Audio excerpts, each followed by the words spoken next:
अगला प्रश्न श्री गोवर्धन। प्रश्न संख्या 334। माननीय मंत्री जी। माननीय अध्यक्ष महोदय, खंड 1 विधानसभा क्षेत्र धोद में 5 CHC, 16 PHC और 96 उप स्वास्थ्य केंद्र संचालित है, जिनमें राजपत्रित संवर्ग के विशेषज्ञ चिकित्सक। माननीय अध्यक्ष महोदय, उत्तर आ गया है। शुरू करने से पहले क्यों नहीं बोलते? पहले बोल देते। अब तो शुरू हो गया तो टेबल उसमें रिकॉर्ड में आएगा। आप जब प्रश्न पुकारते हो उसी समय कह दो कि उत्तर आ गया है। मैं पूरे पूछ लूँ। राजपत्रित संवर्ग के विभिन्न संवर्ग के स्वीकृत कार्यरत एवं रिक्त पदों का संख्यात्मक विवरण निम्न प्रकार है। राजपत्रित स्वीकृत 48, कार्यरत 32, रिक्त 16। अराजपत्रित स्वीकृत 356, कार्यरत 2074 और रिक्त 82। खंड 2, जी हाँ, राजपत्रित समर के पदोन्नति के रिक्त पदों को DACP के अंतर्गत पदोन्नत चिकित्सकों से PG पूर्ण चिकित्सक उपलब्ध होने पर यथासंभव भरने के प्रयास किए जाएंगे।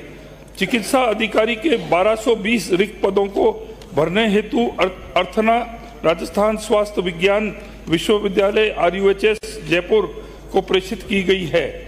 चिकित्सा अधिकारी दंत के 209 पदों हेतु प्रवेश भर्ती परीक्षा का आयोजन किया जा चुका है। अराजपत्रित समर्ग के नर्सिंग ऑफिसर के 8750, फार्मासिस्ट 3047, महिला स्वास्थ्य कार्यकर्ता 4847 पदों की भर्ती की कार्रवाई प्रक्रियाधीन है। भर्ती पूर्ण होने पर उपलब्ध होने वाले कार्मिकों से रिक्त पदों को भरे जाने पर विचार किया जा सकेगा। सीधी भर्ती के शेष रिक्त पदों को आगामी वित्तीय वर्षों में की जाने वाली भर्तियों से भरे जाने पर विचार किया जा सकेगा।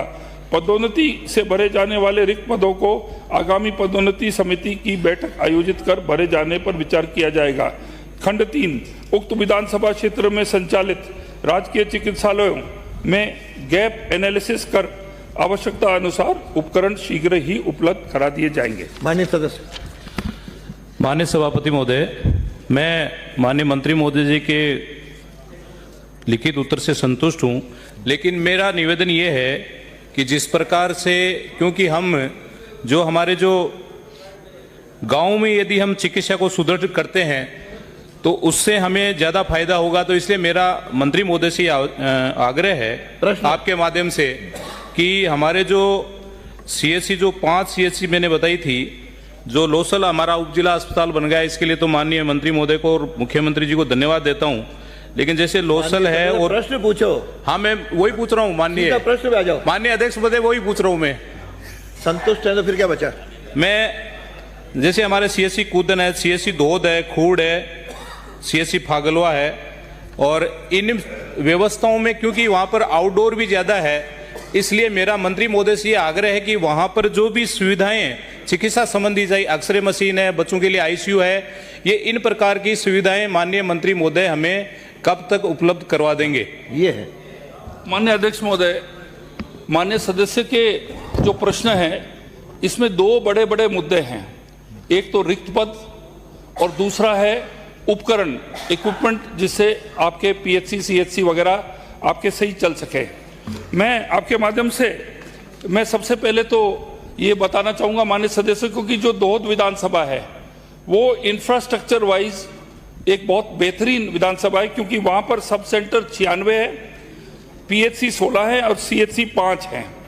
और जो आपने रिक्त पदों की बात करी थी, पहली चीज़ तो इंफ्रास्ट्रक्चर इनका बहुत मजबूत है। दूसरा, इनके जो डॉक्टर्स हैं उनके सैंक्शन है 48 पद और वर्किंग है 32 और रिक्त है 16, यानी कि 67% जो है इनके डॉक्टर्स हैं, जो कि मैं कहता हूं स्टेट का बहुत हाई लेवल पे आ जाता है। नर्सिंग और पैरामेडिकल जो है, जो टोटल जो है इसके अंदर 356 पदों में से 274 इनके नर्सिंग स्टाफ है, 76% इनकी ऑक्यूपेंसी इनके जो वर्किंग स्टाफ की है। तो मैं सोचता हूँ इंफ्रास्ट्रक्चर बहुत तकड़ा है और नर्सिंग है। अब आपने पूछा कि आगे हम क्या करेंगे, अध्यक्ष महोदय, इस विभाग की सबसे बड़ी चुनौती है कि रिक्त पद नहीं होने चाहिए। हॉस्पिटल जो हमारे जो हैं, हमें जो विरासत में छोड़ के गई पूर्व सरकार, खाली रिक्त पद मिलेंगे। इसके अंदर आपके माध्यम से मैं पूरे सदन को भी अवगत कराना चाहूंगा कि अभी हमने असिस्टेंट रेडियोग्राफर 863, लैब टेक्नीशियन 1888 और आपके ऑप्थेल्मेट ये जो आई डॉक्टर्स का है 109 और दंत चिकित्सक 67 और ईसीजी टेक्नीशियन 3082 भर्ती हो चुकी है और अभी 3076 फार्मासिस्ट, ANM 4847 और आपकी नर्सिंग स्टाफ 8750। इतने अधिकारी धोध में नहीं चाहिए, इतने डॉक्टर नहीं चाहिए इतने धोध में, आपने बहुत ज्यादा बता रहे हो। इनकी बहुत ऑक्यूपेंसी की पूर्ववर्ती जो सरकार थी वो गरीबी हटाओ, लेकिन उन्होंने गरीबी हटाना नहीं, गरीब को हटाना ही एक अपना लक्ष्य बनाया था। मैं इस पर्ची माध्यम बताना चाहता हूं कि आज हमारी जो कई ऐसी संस्था हैं जो वो प्लेसमेंट के माध्यम से निविदा कर्मी लेते हैं। सभी सरकारी, अर्ध सरकारी, बोर्ड, निगम, सरकार के अधीन स्वायत्त संस्थान इत्यादि ये प्लेसमेंट एजेंसी के मार्फत अकुशल, अर्धकुशल, कुशल, उच्च कुशल श्रेणी के कार्यरत कार्मिक जैसे सहायक कंप्यूटर ऑपरेटर एवं अन्य कार्मिकों को प्लेसमेंट एजेंसियों के द्वारा लेते हैं। इनका मानदेय ये 6 से 7 हजार रुपए तक ही देते हैं। तो आज इस समय में क्या एक परिवार 6-7 हजार में अपने परिवार को चला सकता है? ऐसा संभव नहीं है।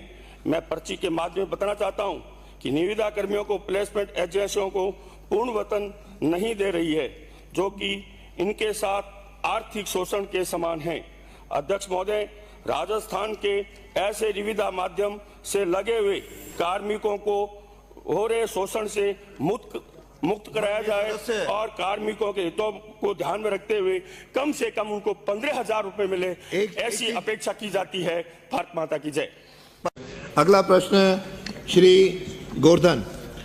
प्रश्न संख्या 334। माननीय मंत्री जी। माननीय अध्यक्ष महोदय, खंड 1 विधानसभा क्षेत्र धोद में 5 CHC, 16 PHC और 96 उप स्वास्थ्य केंद्र संचालित है, जिनमें राजपत्रित संवर्ग के विशेषज्ञ चिकित्सक। माननीय अध्यक्ष महोदय, उत्तर आ गया है। शुरू करने से पहले क्यों नहीं बोलते? पहले बोल देते। अब तो शुरू हो गया तो टेबल उसे रिकॉर्ड में आएगा। आप जब प्रश्न पुकारते हो उसी समय कह दो कि उत्तर आ गया है। मैं पूरा पूछवा लूंगा। राजपत्रित संवर्ग के विभिन्न